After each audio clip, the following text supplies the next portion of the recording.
Hello and welcome to a look at Super Robin Hood for the Commodore 64, a game that was released by Codemasters.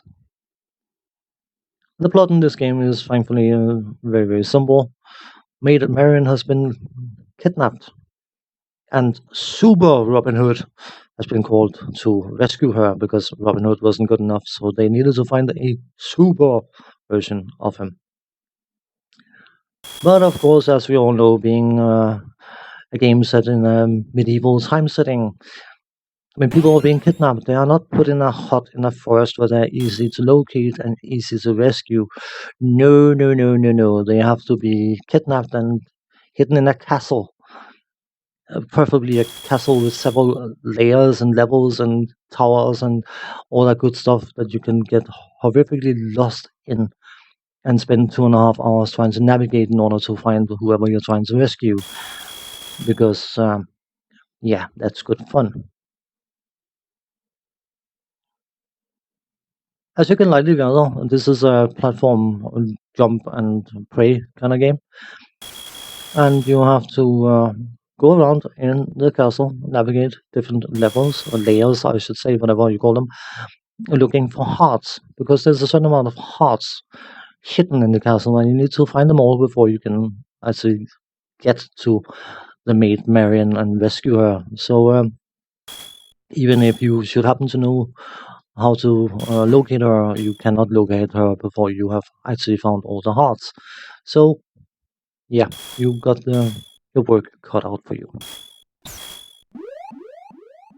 As you go about, you have ladders you can use to climb um, up and down, bizarrely enough, to reach higher levels of the castle. You also got some keys you can find that will activate certain elevators or lifts or whatever, moving platforms, call them what you want. And of course, you can imagine to reach certain areas, you will need to find the key that activates whatever moving platform is tied to that key. But the connection between the keys and the platform they activate is not necessarily logical, and it is not necessarily a platform that is close by. So you can go and find two keys and still not having found the key even that allows you to progress to where you want to progress, which is always good fun. You have various different enemies. Those that shoot bows or crossbows even at you. You can shoot back at, but the sword wielding guards are completely and utterly ignorant of your bow power. And the only way you can try to get past them is to try to jump over them, which is a practical impossibility. So you end up taking some damage whenever you're trying to go past them on the same level that they are on. So you are better off trying to find ways around them in order to avoid taking damage from them. You also have other moving things like spiders and frogs and whatever else it might be that you shouldn't touch because that will hurt you. To help you out, you have your bow. And you can use said bow to shoot at stuff that shoots at you, because that is the type of enemy you can actually shoot.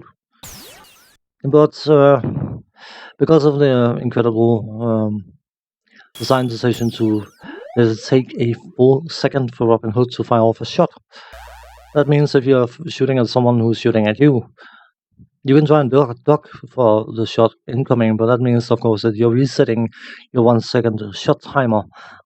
So you're better off taking a few hits while getting rid of the enemy to reduce the amount of hits you're taking. But you will likely find that you get hit 3 or 4 times, which is always good and fun. Thankfully, medical science has been quite developed in this part of medieval times, and you can get some tablets that will restore some of your health.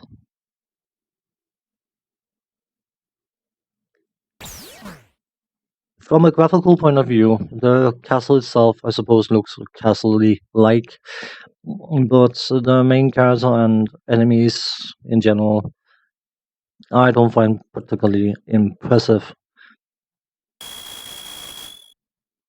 The biggest problem I find with the graphics is the slow pace of its movement, because it's not moving particularly quickly, and I have a feeling that the guys behind this game were concerned that because of the relative size of the characters, that if it start moving too fast, that they might run into some glitchy problems or something. I don't know, but it looks a bit bland, to be honest, and it is a budget release title, so you can only expect so much. But yeah, I'm not particularly impressed by the graphics, to be honest. The sound effects are obnoxious. Mm, it's the only thing I can really say about them. It doesn't sound particularly nice.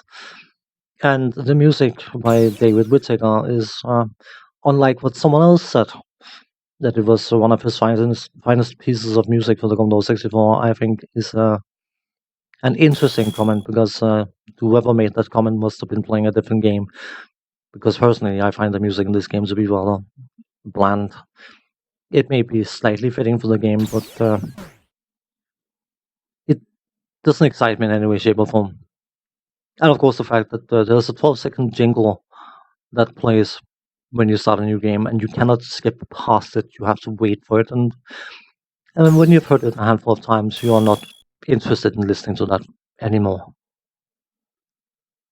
The controls are your standard left, right, up, down, doing left, right, up, down things. And when you are pushing up in the joystick, you will be jumping, but you will be jumping forward while doing so.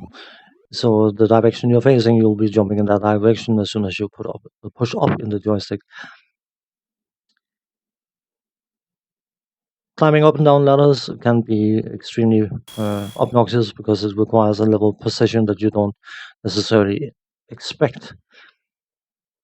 And many of the jumps require pixel precision, perfection thing, which likely gets on people's nerves after a while.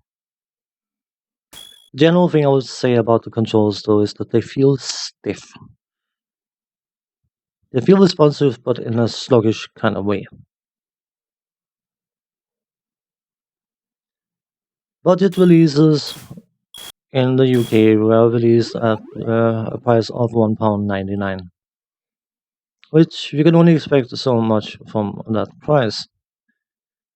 But in many cases, we were blessed with a half decent soundtrack that justified if a game was a bit bleh.